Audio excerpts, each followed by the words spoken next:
सो 2016 में mechanical engineering pass out करने के बाद जब सब पूछते थे कि क्या करना है, कौन सा बिज़नेस स्टार्ट करना है, तो काफ़ी सर्वे के बाद मैंने ये डिसाइड किया कि हेल्थ एंड फिटनेस इंडस्ट्री में उतरा जाए। जनरली लोगों का मेन मोटिव बिज़नेस करने का प्रॉफिट होता है, बट मेरे केस में था कि I should do something very good for the community. मैं पर्पस ड्रिवन बिज़नेस में उतरना चाहता था। मार्केट सर्वे करने के बाद मैंने ये देखा कि इंडियन इक्विपमेंट्स में और इम्पोर्टेड इक्विपमेंट्स की क्वालिटी के अंदर बहुत बड़ा मेजर गैप था। मेक इन इंडिया का दौर भी था। मैकेनिकल इंजीनियरिंग करने के बाद मैंने ये चूज़ किया कि इंपोर्ट में ना जाके हमें एक्सपोर्ट में जाना चाहिए। तो वहाँ से स्टार्ट हुई गामा फिटनेस की जर्नी। और मेरे हिसाब से हेल्थ से इम्पॉर्टेंट कोई भी चीज़ नहीं है। होता ये है कि हेल्थ की कॉस्ट पे हम पहले पैसा कमाते हैं, फिर वही पैसा हम हेल्थ के लिए लगा देते हैं। So presenting before you Gama fitness.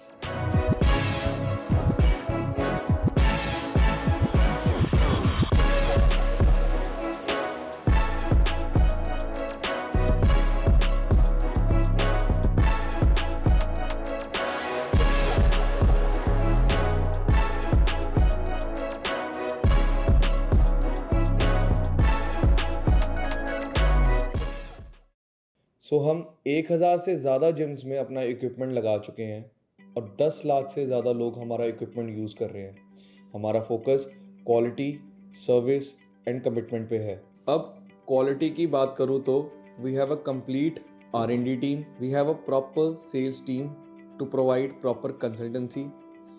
We also help in designing gym layouts and we have a very dedicated customer care department. सब इन हाउस है।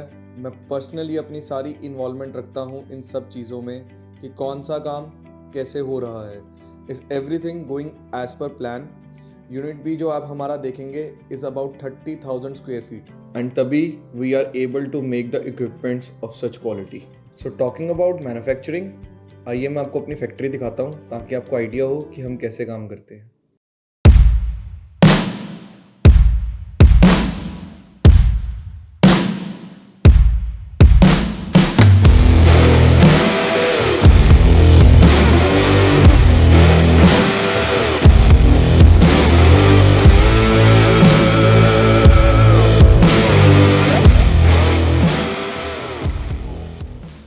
ये सब पहला स्टेप है हमारा। ठीक है जी। तो यहाँ पे सारा रॉ मटेरियल आता है। ये सारी रॉ मटेरियल पाइप्स हैं। आप देखोगे कि यहाँ पे अलग अलग टाइप की पाइप्स पड़ी हुई हैं, जिसमें से स्टेनलेस स्टील पाइप्स भी हैं और ये CRC पाइप्स भी हैं। तो जो CRC पाइप्स हैं, these are the best pipes for the gym manufacturing purpose. Okay. ये इजीली बेंड भी हो जाती हैं और इसकी क्योंकि इसका सरफेस इतना प्रीमियम है, तो इसके सरफेस के कारण यहाँ पे पाउडर कोटिंग की कितने फिनिशिंग गेज की बहुत होती ज्यादा है आती है। कितने गेज की होती है भाई? ये 12 गेज में भी आती है हमारे पास, ठीक है। 10 गेज में भी आती है। मतलब 2.5 ओके। mm और 3 mm की थिकनेस इनके अंदर आपको मिलेगी। तो जिस ठीक है। हिसाब से आपको मैन्युफैक्चरिंग करनी है और- उस हिसाब से हम इसको यूज कर सकते हैं। ये बेस्ट क्वालिटी से होती है? बेस्ट अभी तक जिम की इक्विपमेंट्स की मैन्युफैक्चरिंग के अंदर these are the best use pipes. Right. हाँ जी। ये तो प्योर स्टेनलेस स्टील है ये। हाँ, हमारी कंपनी की ये यूएसपी है कि हम अटैचमेंट्स जहाँ पे एडजस्टेबल पार्ट होता है वहाँ पे निकल क्रोम प्लेटिंग नहीं यूज करते। हम SS की पाइप से यूज करते हैं, जिसके कारण वो निकल उतर जाता है, बट ये life long as it is ही रहती है। अब हमारे पास लेजर कटिंग मशीन आ चुकी हुई है, तो हम ये machine is the best machine for gym manufacturing purpose. इसका आप देखोगे कि सोर्स रशिया का है और डिजाइन ये स्विट्जरलैंड में हुई है। इस मशीन का ये फायदा है कि हमारे पास बहुत हाई टेक्निकल इंजीनियर्स हैं। तो आप देखोगे कि हमारे पास प्रॉपर हर एक इक्विपमेंट की ड्राइंग बनती है। तो जैसे पहले काम चलता था कि एक मैनुअली हम कट कर रहे हैं, जिसके कुछ भी साइजेस निकल रहे हैं या वेरिएशन आ रही है साइज में, तो इस मशीन के आने के बाद जो कटिंग हो गई हुई है, जो मेन काम है जिम इक्विपमेंट मैन्युफैक्चरिंग का, वो काम बहुत प्रिसाइज हो गया हुआ है। ओके ओके ठीक है। तो एक भी होल आज की डेट में जो हम इक्विपमेंट बना रहे हैं वो ड्रिल पे नहीं हो रहा। सारे होल, सारे कटिंग, सारी एंगल्स वगैरह ये लेजर कटिंग मशीन ही दे रही है हमें। और ये ऐसी मशीन तो मैंने काफी टाइम हो गया बॉडी बिल्डिंग करते हुए, प्रोफेशनल बॉडी बिल्डिंग कर रहा हूँ मैं। ऐसी मशीन आज तक नहीं देखी मैंने। हाँ, तो इस मशीन को चलाने के लिए सबसे पहले मशीन कंप्यूटर में एक सॉफ्टवेयर के थ्रू डिजाइन होती है। उसके बाद डिजाइनिंग होने के बाद यहाँ पे आप देख सकते हो, यहाँ पे ना हमने सैंपल्स रखे हुए हैं, कटिंग सैंपल्स हैं। ओके। ये इस मशीन के कटिंग सैंपल्स हैं। आप देखोगे कि कितनी ज़्यादा प्रिसाइज है और कितनी बिल्कुल ज़्यादा इसके accurate अंदर cutting है। फिनिशिंग है। और इस कटिंग सैंपल्स से हम किसी भी तरीके की नंबरिंग इसके अंदर डाल सकते हैं और किसी भी तरीके की शाफ्ट और बेरिंग पार्ट्स डिजाइन कर सकते हैं। आप देख रहे हो ये नंबरिंग सारी इस मशीन ने लिखी है। अच्छा, इसी मशीन से हुई है। हाँ जी, तो बिल्कुल ये accurate छोटी है। से छोटी कटिंग भी बहुत प्रिसाइजली कर देती है। बढ़िया मशीन है ये। हाँ जी, तो आई थिंक यहाँ पे कहीं किसी के पास नहीं होगी ये मशीन।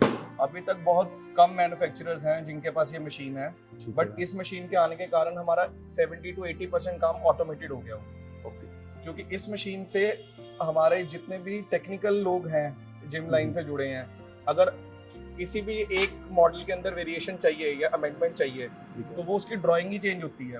तो पहला पार्ट और 1000वां पार्ट हमेशा सेम रहेगा। इस मशीन की ये यूएसपी है। तो इसको बहुत हाई टेक्निकल इंजीनियर्स चलाते हैं और वो ही हमारे पास बहुत प्रोफेशनल हैं, तो वो ही प्रोफेशनल्स की हेल्प से ड्राइंग के अंदर जो अमेंडमेंट्स हैं वो करके एक प्रॉपर डिज़ाइन बनाते हैं। देखो ये सारे पुली डिज़ाइन है, तो इसमें हम कोई भी डिज़ाइनिंग कर सकते हैं, कोई भी ब्रांडिंग कर सकते हैं। यहाँ पे अगर हमें ये डिज़ाइनिंग कोई स्टार का डिज़ाइन चाहिए, कुछ भी डिज़ाइन चाहिए, तो हम वो निकाल सकते हैं। ना सिर्फ ये मशीन शीट कटिंग है, ये मशीन ट्यूब कटिंग भी है। तो यहाँ पे ये क्योंकि हमारा 80% ऑफ पहले ना हमने प्लाज्मा कटिंग जब हमने इंट्रोड्यूस करी थी तो हमने ये रियलाइज किया कि हमारा 80% ऑफ द जो भी काम है वो सारा ट्यूब्स पे है। तो प्लाज्मा कटिंग को इंट्रोड्यूस करने के बाद फिर हमने ट्यूब लेजर कटिंग इंट्रोड्यूस करी, क्योंकि हमने ये रियलाइज किया कि हमारा मेजर वर्क सारा ट्यूब्स पे है। ये सारी शीट इस पे लग जाएगी और ये हाँ कमांड दे देंगे। एग्जैक्टली। तो कंप्यूटर पे। जो आप ड्राइंग और जो आप कमांड दोगे ये वो निकालेगी। ठीक है। मैनुअली तरीका नहीं है जैसे हम कटर लेके वेल्डिंग लेके बैठ जाते सारा होते थे। ऑटोमेटिकली हो गया। हाँ, कि कोई बंदा साइज में मतलब प्रॉब्लम क्रिएट कर रहा है, कोई एंगल में प्रॉब्लम क्रिएट कर रहा है और हर पार्ट डिफरेंट बन रहा है। ये पहला पार्ट और 1000वां पार्ट बिल्कुल एक्यूरेसी के साथ यही निकालेगी। ठीक है। बढ़िया मशीन है ये। Thank you. तो ये यूनिट बेसिकली हमारा प्रेस का है। ये हमारे पास हाइड्रोलिक प्रेस लगी है। तो यूजुअली मैन्युफैक्चरिंग प्लांट्स में हमने देखा होगा कि पावर प्रेस यूज़ होती है, बट हमने हाइड्रोलिक प्रेस इसीलिए लगाई है क्योंकि हाइड्रोलिक प्रेस की बेंडिंग बहुत प्रिसाइज होती है। तो कोई भी शीट अगर हम बेंड कर रहे हैं जो कुछ शाफ्ट्स इंटीग्रेट करने ठीक को है। या कोई सपोर्ट के ऊपर सपोर्ट लगाने के लिए जो हमारा मेटल का पार्ट यूज़ होता है हाँ जी। उसको बनाने के लिए, तो हमने ये प्रेस उसके लिए लगाई हुई है। और इसकी कैपेसिटी क्या है ये? इसकी 100 टन की कैपेसिटी है ठीक है। और इसके अंदर डाई फिट होती है। जो भी स्ट्रक्चर जो भी प्रोफाइल आपको चाहिए उस वो डाई लगेगी इसके अंदर और उसके बाद उसको वो प्रेस आपको उसको काट के कटिंग करके आपको वो प्रोफाइल दे देगी। प्रॉपर शेप बना देगी। हाँ, इसमें प्रॉपर शेप बनेगी और इसमें कोई भी पार्ट टेपर नहीं होगा। और ये 100 टन की हाइड्रोलिक प्रेस है हमारी। बढ़िया है, ये अच्छी है। आओ मैं आपको आगे के यूनिट दिखाता हूँ। ठीक है। तो मटेरियल कट होने के बाद इस सेक्शन में पहुंचता है। हमारे पास आप ये देख सकते हो कि 8 यहाँ पे यूनिट्स हैं। तो ठीक यहाँ है। पे 8 लोग अपने अपने यूनिट के ऊपर अपनी अपनी मशीन बनाते हैं। तो जो मशीन जिसको असाइन होती है वो बंदा उस मशीन को डालता है। जैसे ये आप देख रहे हो फंक्शनल ट्रेनर बन रहा है और ये लैट पुल डाउन बन रही है। ऐसे ऐसे हर कोई बंदा अपनी अपनी मशीन यहाँ पे डालता है after the cutting process goes on. ठीक है। तो आगे जाके मैं आपको दिखाता हूँ वो लेग प्रेस मशीन हमारी तैयार हो रही है। आप देखोगे कि हम लेग प्रेस मशीन को किस तरीके के साथ यहाँ पे बनाने के बाद यहीं से चेक कर पा रहे हैं। तो ये लेग प्रेस आप देखोगे, हमारे पास कोई भी इक्विपमेंट बनती है तो उसके प्रॉपर साइजेस लिखे रहते हैं, प्रॉपर एंगल्स लिखे रहते हैं। और यहाँ से क्वालिटी इंजीनियर बाद में आके जब ये मशीन पूरी बन जाती है तो एक बार क्वालिटी इंजीनियर आके यहाँ पे सारे एंगल्स चेक करता है। सीट लगाने के बाद यहाँ पे वर्कआउट करके चेक करता है कि प्रॉपर इसके एर्गोनॉमिक्स प्रॉपर है, बायोमैकेनिज्म प्रॉपर है। उसके बाद ये मशीन खुलने के बाद आगे वेल्डिंग सेक्शन में जाती है। ठीक है। अगर ये हम लेग प्रेस बना रहे हैं तो यहाँ पे आप देखोगे कि हमने 40 mm की एसएस की रॉड डाली हुई है। पाइप नहीं है, ये रोड है। हाँ, ये बिल्कुल रॉड है इस पे और चलेगा सारा। ये टेम्पर्ड है। अगर आप इसको आरी से भी काटोगे तो आरी का ब्लेड टूट जाएगा, बट ये रॉड के ऊपर स्क्रैच तक भी नहीं आएगा। और पूरी इसके हैवी बनी हुई है। बिल्कुल हैवी बनी हुई है। इसकी वेट कैपेसिटी अराउंड 800 kgs है। और इसके अंदर जर्मनी मेड बेरिंग्स यूज हो रहे हैं, लीनियर बेरिंग्स यूज हो रहे हैं। ठीक है। कोई व्हील नहीं, कोई बुश नहीं, प्रॉपर हम इसके अंदर जो इक्विपमेंट यूज कर रहे हैं वो सारी जो भी रॉ मटेरियल यूज कर रहे हैं वो सारा ए क्लास रॉ मटेरियल है। तो यहाँ मूवमेंट्स वगैरह हाँ, ये बनने के बाद सारी क्वालिटी इंजीनियर सारी मूवमेंट चेक करेगा। हर एक चीज़ एंगल उंगल चेक करने के बाद, आगे पास करने के बाद देन ये सारी मशीन दोबारा खुलेगी और फिर उसके बाद पूरा पक्का होने के लिए वेल्डिंग सेक्शन में जाएगी। ठीक है। तो अब उसके बाद यहाँ से मशीन एक बार बनने के बाद उसके बाद खुल के यहाँ पे आ जाती है। यहाँ पे पूरी मशीन वेल्डिंग होती है, तो एक एक चीज़ जॉइंट को थॉरली चेक किया जाता है और यहाँ पे सारी की सारी मशीन पक्का करके फिर हम इसको आगे भेजते हैं। ये वाली वेल्डिंग कौन सी है? वैसे तो वेल्डिंग रोड के साथ होती है ना दूसरी? हाँ, वो आर्क वेल्डिंग होती है, बट आर्क। उसके अंदर उसका जॉइंट भी इतना स्ट्रॉन्ग नहीं रहता और उसकी फिनिशिंग भी इतनी अच्छी आ जाती है। ये MIG वेल्डिंग है, मिग वेल्डिंग है, इसको मेटल इनर्ट गैस वेल्डिंग कहते हैं। इन सिलेंडर्स में आर्गन और कार्बन डाइऑक्साइड का मिक्सचर होता है। ठीक है। और इसकी वेल्डिंग की जो स्मूथनेस होती है, जो शार्पनेस होती है, बहुत ही अच्छी। और इस वेल्डिंग का जो जॉइंट होता है वो बहुत स्ट्रॉन्ग रहता है। ओके। आइए आगे चलते हैं। यहाँ पे सारे ये यूनिट्स प्रोडक्शन के यूनिट्स हैं और ये सारा का सारा फ्लोर 0 लेवल फ्लोर है।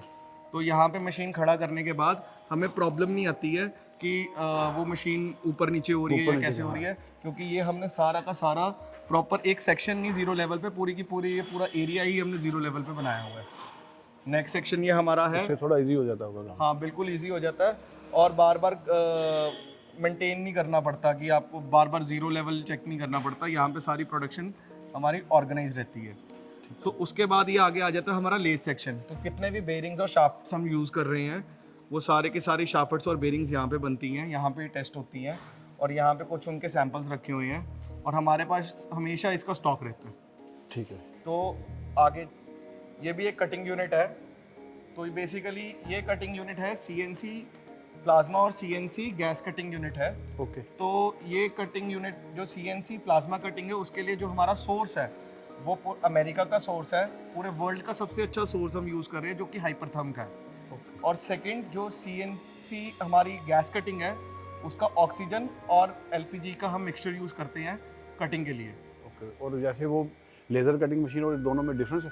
हाँ, इन दोनों में डिफरेंस है। इसके अंदर कोई बहुत ही ज़्यादा जो थिकनेस का मटेरियल होता है जिससे हम जैसे कि हम कोई वेट प्लेट्स बना रहे हैं या वेट डंबल प्लेट्स बना रहे हैं, ठीक है। उसकी कटिंग हम इससे करते हैं। मैं आपको सैंपल दिखाता हूँ बेटा। ये सैंपल्स दिखाएंगे प्लीज़ आप। तो बेसिकली ये जो भी प्लेट्स वगैरह बन रही है क्योंकि इसकी थिकनेस बहुत ज़्यादा है तो हम इस मशीन के साथ इसको काट रहे हैं। और डंबल्स बनने के लिए भी जो प्लेट्स बनती है और जो वेट प्लेट्स के अंदर जो रबर कोटिंग होने से पहले भी जो प्लेट्स कटती हैं, हाँ, वो सारी की सारी नहीं, ये निकल करी हुई है। पहले ये कटिंग हुई है उसके ऊपर निकल क्रोम प्लेट किया हुआ है। रॉ में ये रहेगी MS की शीट रहेगी। ओके, ठीक है। ये थैंक यू। तो इस मशीन से ये बेनिफिट है हमें कि हम बहुत हैवी थिकनेस जो कि अराउंड 1.5 इंच तक भी हम इस मशीन के ऊपर हम काट सकते हैं। हाँ, और गैस कटिंग के ऊपर आप जो ये कटिंग होती है आपने ऑर्डिनरी तरीके के साथ देखा होगा, वो हाथ से कटिंग करते हैं गैस वाली। हाँ, तो ये क्योंकि कंप्यूटराइज्ड है तो इसके अंदर बिल्कुल भी टेपर्ड मटेरियल नहीं आता। तो जो भी प्रोफाइल रहेगी वो बहुत क्लीन रहती है, बिल्कुल एक्यूरेट साइज इसमें। हाँ, एक्यूरेट साइज भी रहेगा और उसका सरफेस भी रहेगा। ये यहाँ पे हमने कुछ सैंपल्स रखे हुए हैं, आप देखोगे कि कटिंग कर करके ये हैवी थिकनेस मटेरियल के सैंपल्स हैं जो कि हमारी मशीनरी के अंदर यूज होते हैं, जिसके अंदर कुछ हुक्स भी हैं और प्रोफाइल्स भी हैं।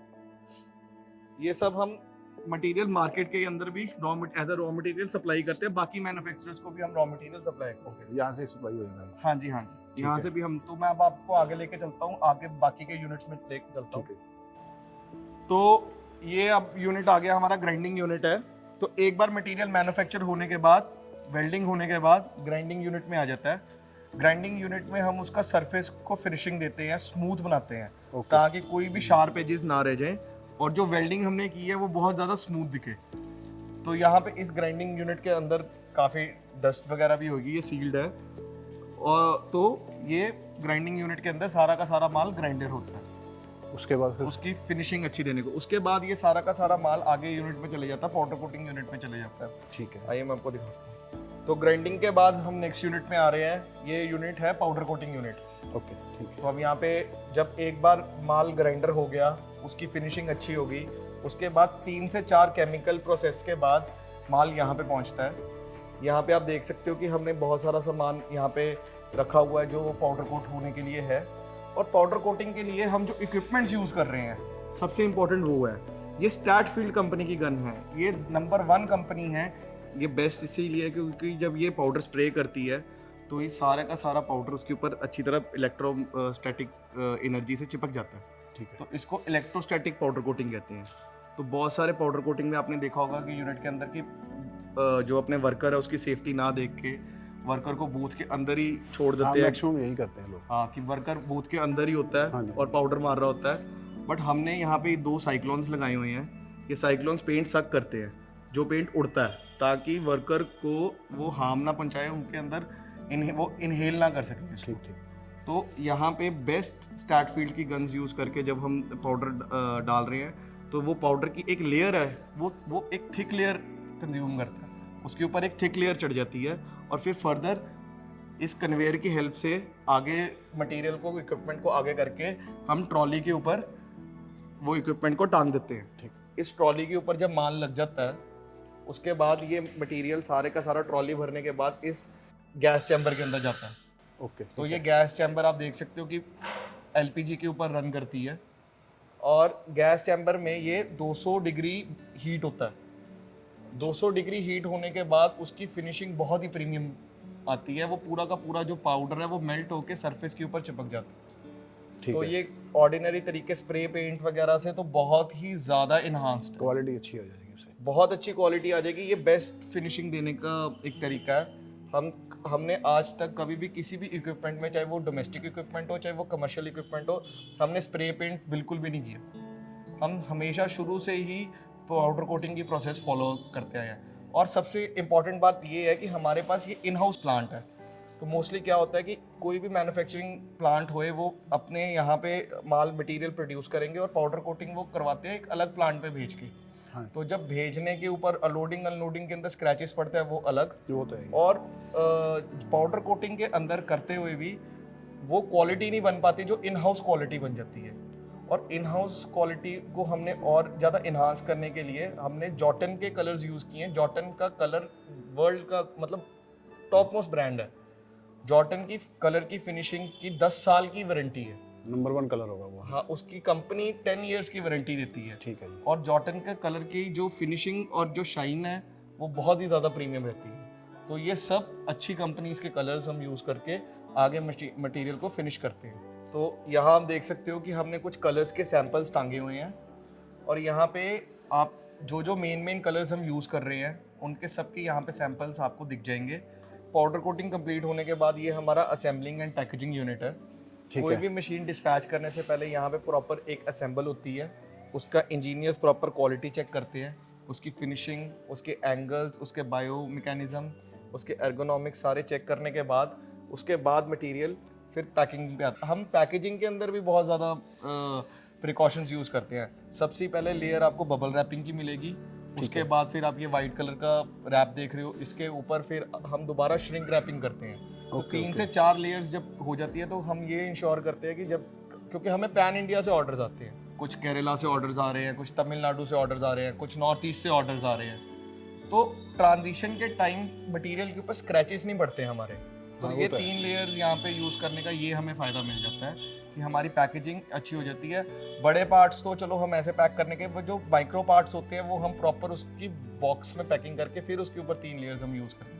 ठीक है। तो मटेरियल असेंबल करने के बाद आप देखोगे, क्योंकि हमारे पास सारा कुछ इन हाउस है और हमारे पास लेज़र कटिंग प्लांट भी इन हाउस लगा हुआ है, तो हम कुछ पर्सनलाइज भी अगर कस्टमर ने करवाना हो अपने लिए, कोई मैसेज लिखवाना हो, कोई ब्रांडिंग करवानी हो या किसी चीज़ की भी, जैसे अभी मैं आपको दिखाता हूँ, हमने इंडियन आर्मी के लिए करा है, हम वो भी आपको करके देंगे। आप देख सकते हो जैसे हमने ये इंडियन आर्मी के लिए हमने यहाँ पे उनकी ब्रांडिंग करी है। ठीक। इंडियन आर्मी भी जाता है आपका? हमारा material Indian army, Indian air force, navy और गवर्नमेंट के अलग अलग पोर्टल्स पे भी जाता है। हमारा हम रजिस्टर्ड सेलर्स हैं जेम के, तो हमारा गवर्नमेंट के टेंडर्स में भी हमारा सामान जाता है। तो हर जगह हमारा मतलब रीच है, सेलिंग रीच है। तो आगे चलते हैं। अब देखोगे कि यहाँ पे सारे के सारे पार्ट्स प्रॉपरली रखे हैं ताकि उसके ऊपर स्क्रैचेस ना पड़े। और यहाँ पे ये सारा का सारा सामान असेंबलिंग के बाद, पैकेजिंग के बाद, ये हमारी यूनिट की सेकंड एंट्रेंस और एग्जिट है। तो यहाँ पे हम यहाँ से सारा का सारा माल डिस्पैच करते हैं। ठीक है। तो इसके बाद मैं आपको अब अपने स्पेयर पार्ट्स और स्टोर फ्रंट पे लेके चलता हूँ, जहाँ पे हम सारे के सारे स्पेयर पार्ट्स और जो भी माइक्रो एक्सेसरीज हम यूज़ कर रहे हैं वो सारी की सारी हम स्टोर करके रखते हैं। ओके। तो अच्छी इक्विपमेंट बनाने के बाद, सब कुछ फैब्रिकेट करने के बाद, सबसे इम्पॉर्टेंट ये चीज़ है कि हम उसके ऊपर जो मेटल पार्ट्स लगा रहे हैं, जो एक्सेसरीज लगा रहे हैं, वो कौन सी लगा रहे हैं, ताकि हम उसको बहुत अच्छी फिनिशिंग दे सकें। ठीक तो है। यहाँ पे हमने कुछ सैंपल्स रखे हुए हैं, जिससे और मैं आपको दिखाता हूँ कि हमने क्या क्या चीज़ें सैंपल रखी हुई हैं, जिससे हम एक मशीन की क्वालिटी को, उसकी लुक को और ज़्यादा प्रीमियम और ज़्यादा इन्हांस कैसे कर सकते हैं, और मैं आपको दिखाता हूँ। तो अच्छी फैब्रिकेशन के बाद सबसे इम्पॉर्टेंट ये चीज़ है कि जो हम उसके ऊपर एक्सेसरीज यूज़ कर रहे हैं वो टॉप नॉच क्वालिटी की होनी चाहिए, क्योंकि at the end of the day अच्छी फैब्रिकेशन को जो इन्हांस करेगी वो उसके ऊपर जो लगी हुई एक्सेसरीज है वो करेगी। ठीक है। तो यहाँ पे आपने देखा होगा कि काफ़ी सारे जिम्स के अंदर वो प्लास्टिक के कैप्स यूज़ करते हैं, या हाँ वही है ना, बड़े ऑर्डिनरी से वो मतलब पुराने वो कैप्स, नट बोल्ट्स वगैरह सब आते वो थे। टूट भी जाते हैं जल्दी। हाँ, वो टूट जाएंगे और आपको टाइम भी उसको फिर चेंज करना पड़ता है। इतनी बार कोई चेंज नहीं करता, तो वो हाँ। मशीन की लुक खराब कर देते हैं। ठीक है। तो हमने जैसे हम कुछ इम्पोर्टेड मटेरियल जब हम इंपोर्ट करते हैं तो उनके साथ में हम एक्सेसरीज भी हमने कुछ इंपोर्ट करी हुई है, जिसके कारण आप ये देखोगे कि ये जो स्टॉपर है, ये स्टॉपर ऑर्डिनरी टाइप का स्टॉपर नहीं है। इसके अंदर एलन की बोल्ट जाते हैं, पूरे बोल्ट इसके अंदर हाइड हो जाएंगे, और इसकी क्वालिटी कितनी हैवी बिल्ट है। ये जब तक इक्विपमेंट की लाइफ है तब तक इस स्टॉपर को कुछ भी नहीं होगा। ये कितने भी मैक्सिमम जर्क्स बेयर कर सकता है। और इसके बाद आप देखोगे कि हमने यहाँ पे रॉड होल्डर्स भी रखे हुए हैं, ये सिंगल के अंदर और ये डबल के अंदर आ रहे हैं। ये रबराइज्ड है, ये अंदर से मेटल्ड है, मेटल के ऊपर हाई ग्रेड रबर की कोटिंग की हुई है, और हैवी भी है ये बहुत हैवी है। इसका ये फायदा है कि आपकी ये बारबल की नर्लिंग खराब नहीं करता, जिससे मेटल टू मेटल कांटेक्ट ये बचाता है। तो आप हैवी अगर लिफ्टिंग कर रहे हो, तो अगर आप इसके ऊपर बारबल उठा के भी रखते हो, जोर से भी रखते हो, तो ये उसके ऊपर आपकी बारबल की क्वालिटी को हैम्पर नहीं करता। आप देखोगे कि तो आपने इक्विपमेंट्स के ऊपर देखा होगा कि जहाँ पे हैंडल्स होते हैं वहाँ पे कई लोग ग्रिप्स यूज करते थे, रबर की ग्रिप्स यूज करते थे। हाँ जी, वो तो रबर की ग्रिप्स के अंदर ये प्रॉब्लम आती थी कि वो कुछ टाइम पर फट जाती थी और अच्छी भी नहीं दिखती थी। तो उसके अगेंस्ट हमने उसको ध्यान में रख के हमने बहुत प्यारे हैंडल्स इंपोर्ट किया। आप इनकी क्वालिटी देखोगे, इनकी नर्लिंग देखोगे कि आपके हाथ पे ज़्यादा वो चुभेगी भी नहीं और प्रॉपर ग्रिप भी देगी। ये हैंडल्स की क्वालिटी जब हम इक्विपमेंट के ऊपर लगा देंगे तो बहुत ही प्रीमियम दिखती है, रेड क्रोम हुई हुई है, और इसके ऊपर इसके कैप की कवरिंग आ जाएगी जो बोल्ट के साथ। तो ये हैंडल बहुत ही ज़्यादा प्रीमियम लगेगा इक्विपमेंट के ऊपर, जो उसकी पूरी ग्रेस बढ़ा देगा। तो ये छोटी छोटी जो चीज़ें हैं ये इक्विपमेंट मैन्युफैक्चरिंग में बहुत काम करती है, जिसमें हमारे पास निकल क्रोम प्लेटिंग हैंडल भी आ जाएगा और ये रेड क्रोम प्लेटिंग भी हैंडल आ जाएगा। आगे इस एक्सेसरी की बात करें तो हम जब प्लेट को लोड करते हैं और बाहर निकालते हैं, तो कई बार क्या होता है कि कई मैन्युफैक्चरर्स क्या करते हैं कि प्लेट होल्डर्स को कलर्ड बना देते हैं। हाँ, वो तो है। तो लोडिंग और अनलोडिंग के अंदर सारा उसका पेंट खराब हो जाता है। तो आप ये देखोगे कि हमने इसके अंदर जो मटेरियल यूज़ किया है ये बहुत ही प्रीमियम फाइबर है और ये इम्पोर्टेड है, और एलन की से हम इसको टाइट कर सकते हैं। तो लोडिंग हो अनलोडिंग के टाइम पे ये पूरी लाइफ लॉन्ग आपकी इक्विपमेंट की ग्रेस को ख़राब नहीं करेगा। इसके बाद हम ये भी एक अलग तरीके का प्लेट होल्डर है। ठीक है। और ये ग्रिप्स हैं जो हम हैंडल ग्रिप्स जिसको कहते हैं, इसमें भी हमारे पास 2-3 साइजेस आ रहे हैं। तो इसमें क्या होएगा कि ये पीवीसी ग्रिप्स हैं, तो ये रबर की तरह फट नहीं जाएंगी।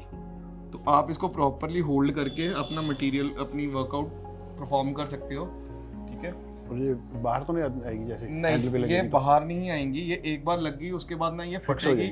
और इस पे हमने फिंगर्स की शेप भी दी हुई है ताकि आपको एक फील आए कि आपने कुछ चीज़ पकड़ी है और इसको आप प्रॉपर ग्रिप करके अपना पूरा जोर और एफर्ट डाल सको। अच्छा, वर्कआउट में अच्छी लग रही है क्वालिटी इसकी। हाँ।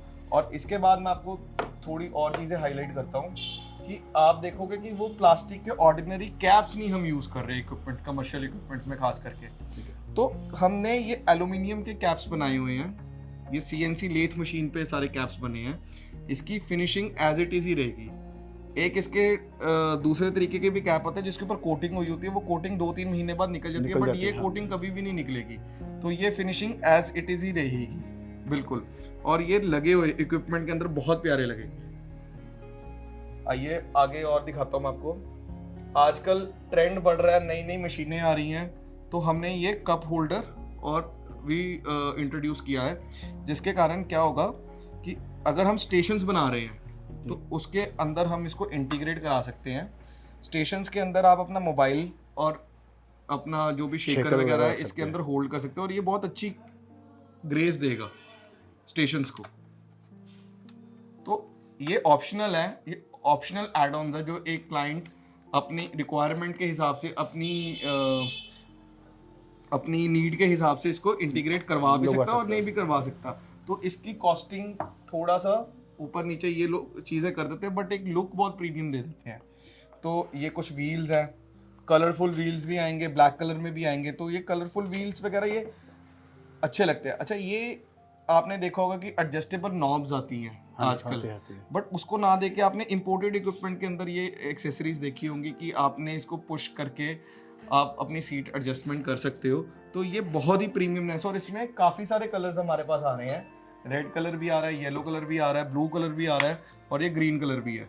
तो इसको आप पुश करके सीट्स एडजस्ट कर सकते हो, और ये इक्विपमेंट के ऊपर लगा एक फैंसी आइटम बहुत लगती है, अच्छी बहुत लगती है। और दूसरी बात ये कभी ख़राब भी नहीं हो। जैसे स्प्रिंग ब्लॉक की एक लाइफ होती है एक टाइम की, ये ख़राब नहीं होगा। एक एक चीज़, अगर आप प्लेट पिन भी देखोगे, ये भी इम्पोर्टेड है, टेलीफोनिक वायर के साथ है। तो अलग अलग तरह की प्लेट पिन्स आ रही हैं, ये दिखने में कस्टमर को एक प्रीमियम फील देंगी कि वो बहुत ही लग्जरी इक्विपमेंट यूज़ कर रहा है। तो ये पिन्स बहुत मतलब एक अच्छा आइकन है एक मशीन को इन्हांस करने का। कुछ हमने यहाँ पे जे हुक्स हैं, जैसे हम कोई स्क्वाट रैक यूज़ कर रहे हैं या पावर रैक यूज़ कर रहे हैं, तो उधर मेटल टू मेटल कांटेक्ट ना हो, उसके कारण हमने ये जे हुक्स इस रबराइज फॉर्म में निकाले हुए हैं, जिसके कारण ये आपकी ननिंग ग्रिप प्रिजर्व रखेंगे। और कई तरह की यहाँ पे पड़ी हुई हैं, ये स्टॉपर्स पड़े हुए हैं। ये अगेन ये स्क्वाट्स के ऊपर रबर ग्रिप्स हैं। ये एक बार आपके इक्विपमेंट के ऊपर लग गया तो इक्विपमेंट जहाँ से आपका कांटेक्ट हो रहा है मेटल के साथ, उसकी पेंट को बुश ऑफ नहीं होने देगा। तो ये बहुत सारी चीज़ें हैं जो कोई ज़्यादातर मैन्युफैक्चरर ध्यान नहीं रखते, बट हमने इन चीज़ों से ही हम एक इक्विपमेंट की ग्रेस को इन्हांस कर सकते हैं। एक्सेसरीज बहुत ज़्यादा हैं, तो मैं छोटी छोटी एक्सेसरीज जो इंपॉर्टेंट है वो हाईलाइट कर देता हूँ। तो इक्विपमेंट के अंदर सबसे इम्पॉर्टेंट चीज़ होती है उसके वेट स्टैक। वेट स्टैक, बहुत तरह के वेट स्टैक्स आते हैं मार्केट के अंदर। आपने देखा होगा कि आड़े टेढ़े वेट स्टैक्स भी आते हैं, जिसके अंदर सेंटर पिन घुसाना बहुत ही बड़ी प्रॉब्लम होती है। सही बात है। तो ये वेट स्टैक जैसे आप देख पा रहे हो, ये सारा आप देखोगे कि सारे का सारा वेट स्टैक एक ही साइज का है। इसको हम स्ट्रेच्ड पट्टी का वेट स्टैक कहते हैं, ये खिंचे हुए पट्टे का वेट स्टैक है। ये थोड़ा नॉर्मल वेट स्टैक से ज़्यादा एक्सपेंसिव है, और इसके अंदर आप देखोगे कि हमने रेडियम की स्टिकरिंग कर रखी है। तो इस वेट स्टैक की ग्रेस बहुत ज़्यादा आती है। इसके अंदर भी 3-4 मॉडल्स हमारे पास अवेलेबल है, जैसे भी कस्टमर अपनी कस्टमाइजेशन चाहे वो जिगजैग वाला फॉर्मेट में चाहे तो जिगजैग वाले फॉर्मेट में भी दे सकते हैं। अगर वो एक ही अलाइन चाहे तो वो एक ही लाइन में हम दे सकते हैं। तो ये वेट स्टैक की फिनिशिंग मार्केट के अंदर सबसे बेस्ट है जो अब तक की अवेलेबल है। इससे अच्छे वेट स्टैक्स अभी तक बने नहीं हुए। इनकी जो सेंटर रॉड है वो भी क्रोम प्लेटेड है। ओके, ठीक है। तो और मैं अब आपको बाकी छोटी और एसेसरीज दिखाता हूँ। हमने यहाँ पे थोड़ा डिस्प्ले कर रखा है। कुछ आप यहाँ पे देखोगे कि और एक्सेसरीज रखी है हमने, कि यूजुअली जहाँ पे हम इक्विपमेंट पे पैर रखते हैं तो उसको कवर करने के लिए ये फुटरेस्ट है, ताकि आपकी इक्विपमेंट स्क्रैचेस ना पड़े या वो गंदे ना हो, पेंट ना उतरे। हाँ जी, हाँ जी। ये कुछ एडजस्टमेंट के पार्ट्स हैं। आप देखोगे कि जब हम सीट को ऊपर एडजस्ट करते हैं, नीचे एडजस्ट करते हैं, तो अगर हम उसको पेंटेड बना दे तो वो उस पर स्क्रैचेस पड़ जाते हैं। तो हमने ये स्टेनलेस स्टील के एडजस्टमेंट्स बनाई हुई है, जिसके कारण आपकी एडजस्टमेंट्स एक अच्छी एज इट इज़ ही दिखेंगी, और इसमें पेंट उतरने वाला झंझट भी नहीं रहेगा, और उसकी क्वालिटी प्रीमियमनेस बनी रहेगी। अच्छी है, ये भी क्वालिटी अच्छी है। हाँ जी। और कुछ ये बहुत ही ज़्यादा हैवी ड्यूटी एडजस्टेबल लॉक्स है। ये चीज़ बहुत इंपॉर्टेंट है। आपने हम इसको लेग प्रेस में इतने बड़े यूज़ करते हैं, ये लेग प्रेस के बेरिंग्स हैं, ये जर्मनी के बेरिंग्स हैं, ये इम्पोर्टेड है। ये इम्पोर्टेड बेरिंग्स हैं। तो इसमें क्या होएगा कि आपको फ्रिक्शनलेस मूवमेंट मिलेगी, बिल्कुल स्मूथ मूवमेंट स्मूथ मिलेगी। मूवमेंट और बिल्कुल नॉइज नहीं होगी इसमें। एग्जैक्टली, हाँ जी। हैवी है ये, बढ़िया है। और कमिंग टू नेक्स्ट, कुछ ये पैड्स हैं, कवरिंग्स हैं, रबराइज्ड कवरिंग्स हैं कि जो जो हमारे मेटल के पार्ट्स हैं जहाँ पे हमने पैर रख के वर्कआउट करना है, जहाँ पे एज अ फुटरेस्ट यूज़ करना है, उसके मेटल के कवरिंग्स हैं, तो हम इसको प्रॉपर वहाँ पे कवर कर देंगे तो उसकी ग्रेस लाइफ लॉन्ग बनी रहती है। तो 3-4 साल के बाद अगर आपके मैट्स यहाँ से प्रॉपर नहीं भी है तो आप इसको चेंज कर सकते हो, इक्विपमेंट नया का नया। सबसे इम्पॉर्टेंट चीज़ ये भी है कि जो हम रोलर्स यूज़ कर रहे हैं, आप देखोगे ये पीयू के रोलर्स हैं, पीयू फोम के रोलर्स हैं, ये बेस्ट इन द मार्केट है। और इसी के साथ जो आपने देखा होगा कि कुछ सीट्स हैं, कुछ टाइम बाद क्या होता है कि जिम्स की सीट दबने लग जाती है, हाँ, प्रॉब्लम नीचे आ press हो जाती है। हाँ जी, हाँ जी। तो कमर्शियल इक्विपमेंट्स के अंदर हम क्या दे रहे हैं, हम ये फोम की सीट्स दे रहे हैं, पीयू फोम्स की सीट दे रहे हैं। ये उसी मटेरियल की बनी है जिस मटेरियल की गाड़ी की सीटें बनी होती है। तो जैसे गाड़ी की सीटें हमेशा एज इट इज रहती हैं, ये आपकी इक्विपमेंट की सीट्स भी एज इट इज ही रहेंगी। वो वाइट कलर की एक लिटलॉन आती Litlon है, आती है, तो वो उसके नीचे press मैन्युफैक्चर हो जाती है। हाँ जी, हाँ जी। तो वो इश्यूज आपको वो 2-3 महीने के बाद ही आपको प्रेस हो जाएंगी। वो चेंज करवानी पड़ती है फिर, हाँ, वो कितना भी हम कर ले उससे वो फिर कवर भी लूज हो जाता है। तो ये बहुत इंपॉर्टेंट चीज़ है। और इसके साथ इसके ऊपर प्रॉपरली स्टिचिंग होगी। और ये ना, ये हम अपनी मर्जी से नहीं इसका साइज बना सकते, ये ऑलरेडी साइजेस बने हुए हैं डाई में, कटिंग हो रखी हुई है। तो इसके अंदर मटेरियल ज़्यादा डाई के अंदर और ये सीड बन के बाहर आती है। तो ये सारे के सारे बायोमैकेनिकली सीड्स जो भी पर्टिकुलरली शेप और साइज की होनी चाहिए, ये वो सी शेप एंड Exact उसी साइज की, shape में होगी। हाँ जी बिल्कुल है। सबसे इम्पॉर्टेंट चीज़ जिम्स के अंदर डंबल्स है। हालांकि हमारे पास बहुत ही तरह के डंबल्स हैं, बट ये कुछ मैं मेन हाईलाइट कर देता हूँ आपको कि जो बहुत ही ज़्यादा प्रीमियम डंबल्स हैं, हमारी जो कंपनी क्लेम करती है कि इसके ऊपर हम आपको पूरी वारंटी देंगे 2 साल 3 साल की। इसमें डंबल्स की क्या खासियत है, एक तो इसका हैंडल टेपर्ड है। टेपर्ड हैंडल से ये होता है कि आपके प्रॉपर मसल पे जोर पड़ेगा, आपकी रिस्ट नहीं थकेगी। और इसकी जो रबर है, ये फर्स्ट ग्रेड की रबर है, प्रॉपर थिक रबर है। इसकी ना स्मेल आएगी आपको, ना इसकी कोई मार्किंग होएगी, और ये डंबल की क्वालिटी एज इट इज ही सस्टेन करेगी। क्रैकिंग सिस्टम तो नहीं होगा जैसे rubber इस crack डंबल्स होता के ऊपर अभी तक हमें क्रैकिंग की कोई कंप्लेंट आई नहीं है। हम 3-4 साल से ये मॉडल बेच रहे हैं और अभी तक एक भी कंप्लेंट नहीं है कि जिसके अंदर हमारा डंबल्स टूटा है। अगर टूटता है तो कंपनी फ्री ऑफ कॉस्ट इसको रिप्लेस करके देगी। है। ठीक है, फिर तो 1 बढ़िया साल की वारंटी तो हम कहते हैं हम आपको फ्री ऑफ कॉस्ट देंगे, जिसमें ट्रांसपोर्टेशन भी हम बेयर करेंगे। उसके बाद कस्टमर को ट्रांसपोर्टेशन बेयर करना पड़ता है, बट हम रिप्लेसमेंट दे देते होते हैं। Thank you. आगे ये कुछ प्लेट्स हैं, फिर बहुत वैरायटी है प्लेट्स की। अगेन ये प्लेटें हैं, ये हैंडल प्लेट्स हैं, इसकी भी क्वालिटी बहुत प्रीमियम है। इसको होल्ड करना बहुत आसान है। इसके सेंटर में हमने एल्युमिनियम का बुश दिया हुआ है ताकि रॉड के अंदर इसको इंसर्ट करने वक्त या बाहर निकालने वक्त आपके रॉड के ऊपर स्क्रैचेस ना पड़े, और ये एल्युमिनियम का बुश निकलेगा नहीं। हाँ, फिक्स नहीं। अंदर से ये कास्ट आयरन है, ऊपर रबर कोटेड है। मैक्सिमम जिम में देखा है मैंने, जो बुश है ना वो निकल जाता है। हाँ जी, तो ये एल्युमिनियम के बुशेस हैं, ये नहीं निकलेंगे। हमने इस तरीके के साथ इसको मैन्युफैक्चर किया हुआ है। अभी तक हमें इसकी भी कोई कंप्लेंट नहीं आई है। ग्रिपिंग भी अच्छी है इसकी। हाँ जी, तो ये हमारा स्टोर फ्रंट है। ये बहुत जो पार्ट्स हमें इक्विपमेंट्स बनाने के लिए यूज़ करने पड़ते हैं, ये सारे के सारे हम उसको अपने स्टॉक में रखते हैं। तो ये नट बोल्ट, कैप्स, ये सब रॉड्स, पाइप्स वगैरह इस स्टोर के अंदर आपको सब मिलेगा। ये सारे Grips। स्टील पाइप ही है।